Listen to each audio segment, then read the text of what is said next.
type of intervention that could help them. Quality of life will improve, not only the patient's families, completely those who are addicted, families knows what. And that's why we need to see. We don't know if this works. We have to. This is considered a trial. At least 1 or 2 patients should try and see. We have absolutely how the responses are. And that's the way we can grow science, and then we can make this into a more formal clinical trial. And also we're planning to go with the Alzheimer's too.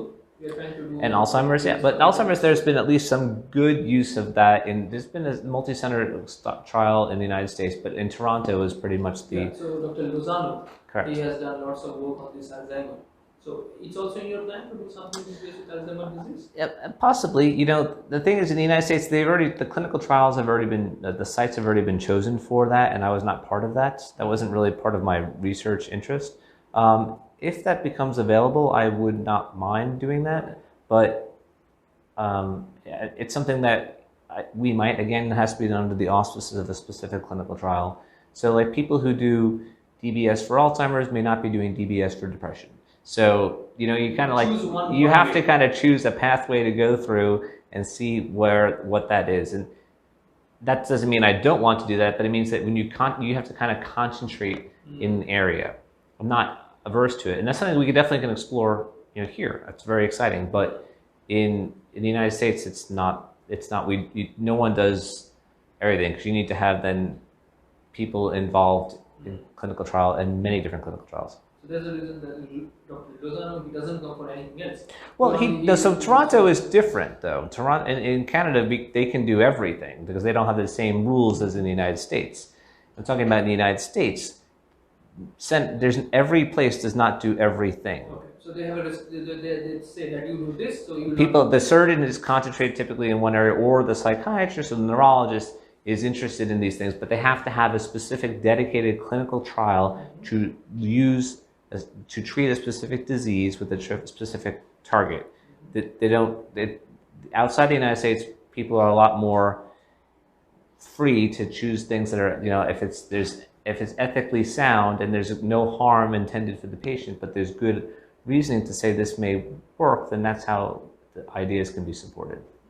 And last question is that, have you ever tried with some other patients? You know, it's firstly operated in some other location, target, for the depression or OCD, and came to you and you changed the target and put it to the medial forebrain bundle?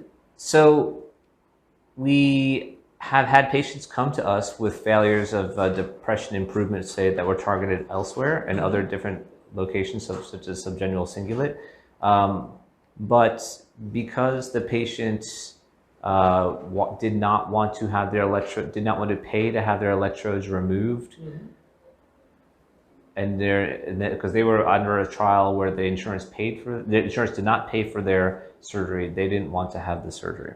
So I have not been able to do that. But you didn't try then so far? Not yet. To completely change the location? And see not yet, but that's, I'm open to that for sure. Open to that, to try this? Absolutely. Great. So these are today the discussions with Dr. Fenoy, who is a functional neurosurgeon and is a very close friend of mine. So today we have a discussion about deep brain stimulations and advancement and the practices what he is doing in US. So now we are together in the NeuraXis, and he will frequently visit to us for getting the DBS for not only for Parkinson, for depression, OCDs, and also we're going to try addiction.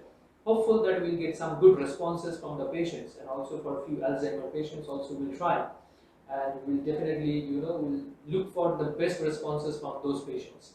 So looking forward to see you once again, maybe after 3 months you will be here. At that time we will do some unique cases we will operate, and let's together publish some articles and see how we can work together.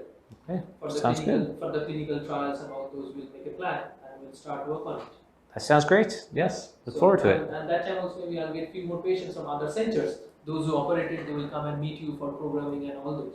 Maybe we can see, maybe if you need to change the location of the target, we can do that. We can remove the targets and put it in the target. It's definitely possible. Everything's possible. So that's the reason I asked you. So you never try it. Who knows? In India, you'll be the first to try. I mean, if the patient is failing response at one target, there's many reasons. But once we've exhausted clinical programming, then definitely surgically is an option for sure. Correct. So change the location and see. That's right. Or you want to keep the same targets or put 2 more electrodes? Like how you want to do it? Or you want to completely remove those electrodes and put the new? It really depends. Okay. How you want to do it? Or how the patient wants? It would depend on the patient, depend on what exactly where the electrodes actually are. It would depend on their response. I'd want to see all those things. I couldn't just make a blanket assessment. Great. Okay. Understood. So let's see something new we'll do. Great.